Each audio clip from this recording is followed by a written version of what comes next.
അപ്പോൾ ഇനി പഠിക്കാൻ വേണ്ടി നമുക്ക് ഏകദേശം 78 ദിവസങ്ങളാണ് നമ്മുടെ മുന്നിലുള്ളത്. കിട്ടില്ലമായിട്ട് ഇന്ന് ഇറങ്ങി കഴിഞ്ഞാൽ നമ്മുടെ ഈ സ്വപ്ന ജോലി നമുക്ക് തൂക്കാൻ പറ്റും. നേരത്തെ അവിടെ കണ്ട ഒരു ബേസിക് പേ ഒന്നും അല്ല. ബേസിക് പേ നിങ്ങൾ ജസ്റ്റ് ഒന്ന് അന്വേഷിച്ച് നോക്കിയാൽ മതി. ഇങ്ങനെയൊക്കെയുള്ള പോസ്റ്റ് എന്ന് പറയുമ്പോൾ വളരെ റെയറസ്റ്റ് ഓഫ് ദ റെയറസ്റ്റ് ആയിട്ട് വരുന്നതാണ്.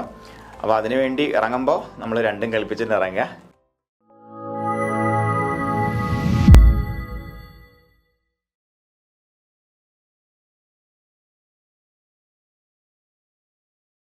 ഹായ് ഫ്രണ്ട്സ്, അപ്പോൾ നമ്മുടെ സ്കേസ് കാർഡ് ബാങ്കിലേക്കുള്ള റീജിയണൽ മാനേജർ അതുപോലെ അഡ്മിനിസ്ട്രേറ്റീവ് ഓഫീസർ, അപ്പോൾ ഇത് ഓപ്പൺ കാറ്റഗറിയിലും സൊസൈറ്റി കാറ്റഗറിയിലും 2020 ഈ നോട്ടിഫിക്കേഷൻ വന്നത്. മൊത്തം 4 നോട്ടിഫിക്കേഷൻ ഉണ്ട് കേട്ടോ.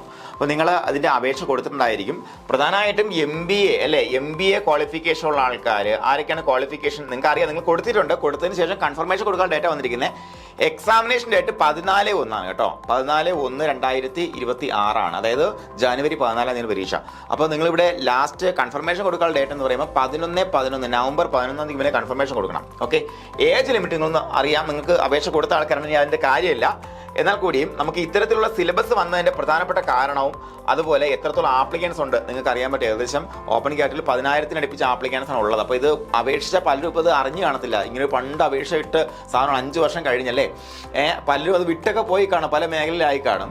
അപ്പോൾ കൺഫർമേഷൻ വരുമ്പോഴത്തേക്ക് വളരെയധികം കുറയും. പിന്നെ സൊസൈറ്റി കാറ്റഗറിയിൽ ഏകദേശം 30-35 ആൾക്കാരാണ് വരുന്നത്. സൊസൈറ്റി കാറ്റഗറിക്കാൾ നന്നായിട്ട് പഠിച്ചു കഴിഞ്ഞാൽ നമുക്ക് ഈ പോസ്റ്റ് ഉറപ്പിക്കാൻ പറ്റും. നിങ്ങൾക്ക് ഉറപ്പിക്കാൻ പറ്റും. കാര്യം എന്ന് പറയുമ്പോഴത്തേക്കും അപേക്ഷകരുടെ എണ്ണത്തിൽ കുറവുണ്ടാവും, വലിയ കുറവുണ്ടാവും. നോക്കാം. അപ്പോൾ ക്വാളിഫിക്കേഷൻ നോക്കടാ. ഇതൊക്കെയായിരുന്നു അന്നത്തെ ക്വാളിഫിക്കേഷൻ. എന്താണ്? MBA ഫിനാൻസ് അല്ലെങ്കിൽ CA ഉണ്ട് അല്ലേ, membership of the institute of chartered accounts in India with 3 year experience in manager supervisory cadre corporate institutions. അവിടെ 3 വർഷത്തെ എക്സ്പീരിയൻസ് കോപ്പറേറ്റ് ഇൻസ്റ്റിറ്റ്യൂഷൻസ് തന്നെ ഉണ്ടാവണം. അല്ലെങ്കിൽ ഷെഡ്യൂൾഡ് ബാങ്കിലോ അല്ലെങ്കിൽ ഗവൺമെന്റ് സ്ഥാപനങ്ങളിലോ അല്ലെങ്കിൽ ക്വാസി ഗവൺമെന്റ് ഇൻസ്റ്റിറ്റ്യൂഷനിലോ പബ്ലിക് ലിമിറ്റഡ് കമ്പനീസിലോ 3 വർഷം എക്സ്പീരിയൻസും അതുപോലെ എന്താണ് membership of the institute of chartered accounts of India ഉണ്ടെന്നുണ്ടെങ്കിൽ യു ക്യാൻ അപ്ലൈ. അപ്പോൾ ഇത്രയാണ് നമുക്ക് അവിടെ ഫസ്റ്റ് ക്വാളിഫിക്കേഷൻ. രണ്ടാമത്തെ ക്വാളിഫിക്കേഷന് നമുക്ക് എന്തില്ല, എക്സ്പീരിയൻസിന്റെ ആവശ്യം പറയുന്നില്ല. A masters degree of a recognised university in arts science commerce with not less than 50% marks in the qualifying examination and HDC or JDC അല്ലേ. അതുപോലെ any bachelors degree from a recognised university with not less than 60% marks in the qualifying examination and HDC or JDC. അപ്പോൾ നോക്കട്ടെ, MBAയുടെ ഭാഗമായി അല്ലേ, CAയുടെ ഭാഗമായി, അതുപോലെ നമുക്ക് corporation HDCയുടെ ഭാഗമായി, അതുപോലെ bachelors degree in agriculture or horticulture of a recognised university അല്ലെ, അഗ്രികൾച്ചർ ഡിഗ്രിയുടെ ഭാഗമായി, അതുപോലെ BSc കോർപ്പറേഷൻ ആൻഡ് ബാങ്ക് അല്ലെ, കേരള അഗ്രികൾച്ചർ യൂണിവേഴ്സിറ്റിയുടെ BSc കോർപ്പറേഷൻ ബാങ്കിങ് ഉണ്ടെന്നുണ്ടെങ്കിലും you can apply for the post. Okay, അപ്പോൾ ഇത്രയാണ് നമ്മുടെ ക്വാളിഫിക്കേഷൻ വന്നിട്ടുണ്ടായിരുന്നത്. അതുകൊണ്ടാണ് നമുക്ക് ഇങ്ങനെ ഒരു സിലബസ് വന്നിരിക്കുന്നത്. ഓക്കെ, അപ്പോൾ നോക്കാം. ഡീറ്റെയിൽഡ് സിലബസ് ആണ് നോക്കുന്നത്. ഏതൊക്കെയാണ് മക്കളെ? അഡ്മിനിസ്ട്രേറ്റീവ് ഓഫീസറും റീജിയണൽ മാനേജറും. അപ്പോൾ ഇനി പഠിക്കാൻ വേണ്ടി നമുക്ക് ഏകദേശം 78 ദിവസങ്ങളാണ് നമ്മുടെ മുന്നിലുള്ളത്. കിട്ടില്ലമായിട്ട് ഇന്ന് ഇറങ്ങി കഴിഞ്ഞാൽ നമ്മുടെ ഈ സ്വപ്ന ജോലി നമുക്ക് തൂക്കാൻ പറ്റും. നേരത്തെ അവിടെ കണ്ട ഒരു ബേസിക് പേ ഒന്നും അല്ല. ബേസിക് പേ നിങ്ങൾ ജസ്റ്റ് ഒന്ന് അന്വേഷിച്ച് നോക്കിയാൽ മതി. ഒരു കേസ് കാർഡ് ബാങ്ക് അസിസ്റ്റന്റിന് തന്നെ നമുക്ക് കയറുന്ന സമയത്ത് ഗ്രോസ് പേ ഏകദേശം 50K+ ആണ്. ഓക്കെ, അപ്പോൾ ഇത് 2020 വന്ന പ്രീ റിവൈസ്ഡ് സ്കെയിൽ മാത്രമല്ല സഹകരണ മേഖലയിലുള്ള ബാങ്കുകളിലൊക്കെ നമുക്കറിയാം 100% അടുപ്പിച്ചാണ് എന്ത് DA അല്ലെ, DNS അലവൻസ് ഉള്ളത്. ഓക്കെ, അപ്പോൾ നോക്കാം. കോർപ്പറേഷൻ ആൻഡ് അഗ്രികൾച്ചറൽ ബാങ്കിങ് ആണ് ആദ്യത്തെ ഭാഗം. അതിന് 20 മാർക്കാണ് വരുന്നത്. അപ്പോൾ നോക്കാം മക്കളെ, ആദ്യം origin and development of corporation ആണ് 3 മാർക്കിന് വരുന്നത് കേട്ടോ. അപ്പോൾ അതിനകത്ത് introduction, meaning, origin, definition, features, objectives, benefits, importance of corporation, corporative legislations in India and in Kerala. കുറച്ചധികം വലിയ ഒരു മേഖലയാണ് നമുക്ക് ഇങ്ങനെ ചുരുക്കി വെച്ചിരിക്കുന്നത്. ഇപ്പോൾ കുറച്ചധികം പഠിക്കാനുണ്ട്. 3 മാർക്ക് കിട്ടണമെന്നുണ്ടെങ്കിൽ മനസ്സിലാക്കാം. അതുപോലെ module 2 corporation and other economic systems. ഇത് നമുക്ക് അത്രയ്ക്ക് അങ്ങോട്ട് ഡെപ്തിൽ പോകേണ്ട ആവശ്യമില്ല ശരിക്കും പറഞ്ഞാൽ.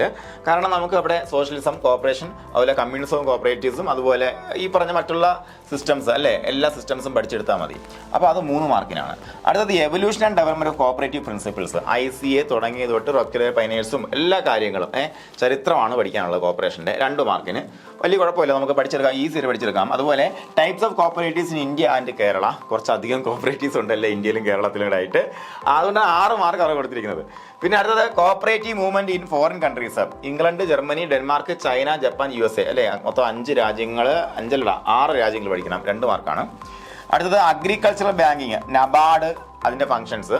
പിന്നെ ട്രെയിനിങ് ഇൻസ്റ്റിറ്റ്യൂട്ട്സ്, അതിനകത്ത് RRB, royal commission on agriculture, നമ്മുടെ പാക്സ്, നമ്മുടെ പ്രൈമറി സൊസൈറ്റീസ്, അതുപോലെ കേസ് കാർഡ് ബാങ്ക്, പിന്നെ കിസാൻ ക്രെഡിറ്റ് കാർഡ്. മൊത്തം 4 മാർക്ക്. ഇനി അടുത്തത് നമുക്ക് കോർപ്പറേഷനും ആ ഒരു ഭാഗത്ത് നിന്ന് 20 മാർക്ക്. ഇനി 15 മാർക്ക് വേറെ കിടക്കുകയാണ്. എന്താണ്? Management and administration of cooperative enterprise and cooperative law അല്ലേ. അതുപോലെ ഫസ്റ്റ് അതിനകത്ത് എന്താ പറയുന്നത്? കോർപ്പറേറ്റീവ് അക്കൗണ്ടിങ് ആൻഡ് ഓഡിറ്റിംഗ് വരുന്നുണ്ട്. അതിനകത്ത് module 1 management and administration of cooperative enterprises 3 mark, cooperative law, registration of cooperative societies, membership of cooperatives, അമെൻമെന്റ് of bylaws, എല്ലാ കാര്യങ്ങളും ഇല്ല, കുറച്ച് എന്താണ് നമുക്ക് റെഡ്യൂസ്ഡ് ആണ്, എന്നാലും നമുക്ക് കുഴപ്പമില്ല, ഡെപ്തിൽ പഠിക്കണം. അടുത്തത് മൊഡ്യൂൾ 3 കോഓപ്പറേറ്റീവ് അക്കൗണ്ടിങ് ആണ് വരുന്നത് 4 മാർക്കിന്. പിന്നെ ഓഡിറ്റിംഗ് 3 മാർക്കിന്. അടുത്തത് നോക്കാം മോഡേൺ ബാങ്കിങ് 10 മാർക്കിന്. അപ്പോൾ 35, 10, 45 മാർക്കായ evolution of banking, history of banking, എല്ലാ കാര്യങ്ങളും വരുന്നുണ്ട് 4 മാർക്കിന്. അടുത്ത ബാങ്കിങ് റെഗുലേഷൻ BR ആക്ട് ആണ്. അപ്പോൾ അവിടെ നോക്കാം നമുക്ക് 3 മാർക്കിനാണ് വരുന്നത്. പിന്നെ 3 മാർക്കിന് ഇന്നവേറ്റീവ് ബാങ്കിങ് എന്ന് പറയുന്ന ഭാഗം, നമ്മുടെ റീസെന്റ് ട്രെൻഡ്സ് ഇൻ ബാങ്കിങ് എന്ന് പറയുന്ന ഭാഗങ്ങളാണ് അല്ലേ, ഈ ബാങ്കിങ്, ഇന്റർനെറ്റ് ബാങ്കിങ്, ഇതെല്ലാം കൂടെ കവർ ചെയ്തുകൊണ്ട് വരുന്നുണ്ട്. Bhim, UPI, IMPs, RTGS, NEFT ഒക്കെ. ഓക്കെ, അപ്പോൾ എത്രയായി മക്കളെ? 35, 10, 45 മാർക്കായി അല്ലേ. അടുത്തത് കോമേഴ്സിന്റെ ഭാഗമാണ്. കാരണം ഞാൻ പറഞ്ഞില്ലേ MBA കാരുണ്ട്, അതുപോലെ CA കാരുണ്ട്.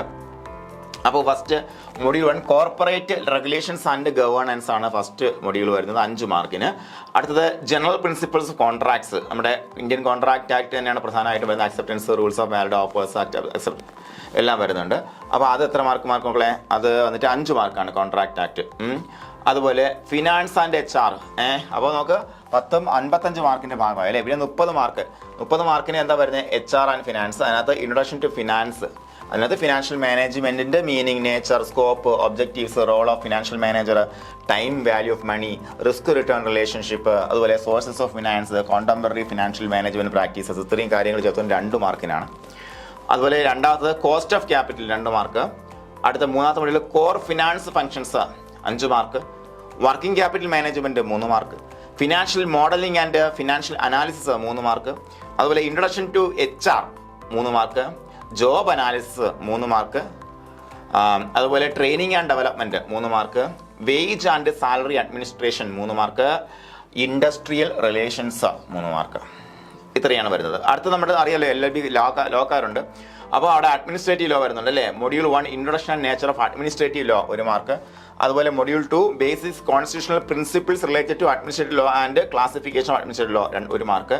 റൂൾ ഓഫ് ലോ അത് 1 മാർക്കിന് വരുന്നുണ്ട്. അതുപോലെ ഡെലിഗേറ്റഡ് ലെജിസ്ലേഷൻ 1 മാർക്കിന്, അഡ്മിനിസ്ട്രേറ്റീവ് ഡിസ്ക്രിപ്ഷൻ 1 മാർക്ക്, അതുപോലെ principles of natural justice 1 mark, അതുപോലെ administrative adjunction and tribunals 1 mark, അതുപോലെ judicial control of administrative action 1 mark, liability of the state and public officers 1 mark, ombudsman vigilance and right to information 1 mark, അതുപോലെ emerging trends in and governance 1 mark. ഇനി അടുത്ത tax ആണ്. 7ാമത്തെ module tax ആണ് കേട്ടോ മക്കളെ. Tax എന്ന് പറയുമ്പോഴത്തേക്ക് tax meaning, objectives, salient features of history of taxation India 1 mark. Types of tax, direct tax, indirect tax, comparison, applicable income tax rate for ഇൻഡിവിജ്വൽസിന്റെ income ടാക്സിന്റെ കാര്യം 1 മാർക്ക്. അതുപോലെ income tax authorities in India, അതുപോലെ അതിനോടൊപ്പം finance ministry, CBDT, appellate tribunal, settlement commission, current union budget 1 mark. GST 2 മാർക്കിന്. Meaning, history of GST in India, features, objectives, components, advantages of GST rates, GST council. ഇത്ര ചെയ്ത് 2 mark. ഇത് നമുക്ക് കാണുമ്പോൾ കുറച്ച് ക്രിസ്പായിട്ട് തോന്നുന്നുണ്ടെങ്കിൽ ഒരുപാട് ഏരിയ ടച്ച് ചെയ്യുന്നൊരു സിലബസ് ആണ്. അപ്പോൾ നമുക്ക് ഈ ഏകദേശം ഒരു 70 ഡേയ്സിൻ്റെ പ്ലാൻ നമുക്ക് നന്നായിട്ട് തയ്യാറായിക്കൊണ്ട് മുന്നോട്ട് പോകാൻ പറ്റും. അപ്പോൾ ഈ കാര്യങ്ങളൊക്കെ നമുക്ക് നേരിട്ട് ഡിസ്കസ് ചെയ്യാം. അതിന് വേണ്ടിയിട്ട് നമുക്കൊരു സൗജന്യ ഗൂഗിൾ മീറ്റ് സെഷൻ ഉണ്ടായിരിക്കും. അതിൽ പങ്കെടുക്കാൻ വേണ്ടി നിങ്ങൾ താഴെ കാണുന്ന നമ്പറിലേക്ക് മെസ്സേജ് ചെയ്യുക, നമുക്ക് നേരിട്ട് സംവദിക്കാം. ഇങ്ങനെയൊക്കെയുള്ള പോസ്റ്റ് എന്ന് പറയുമ്പോൾ വളരെ റെയറസ്റ്റ് ഓഫ് ദ റെയറസ്റ്റ് ആയിട്ട് വരുന്നതാണ്. അപ്പോൾ അതിനുവേണ്ടി ഇറങ്ങുമ്പോൾ നമ്മൾ രണ്ടും കൽപ്പിച്ചിട്ട് ഇറങ്ങുക. എല്ലാ ഉദ്യോഗാർത്ഥികൾക്കും വിജയാശംസ നേരെയാണ്. അപ്പോൾ നമുക്ക് ഗൂഗിൾ മീറ്റിൽ നേരിട്ട് കാണാം.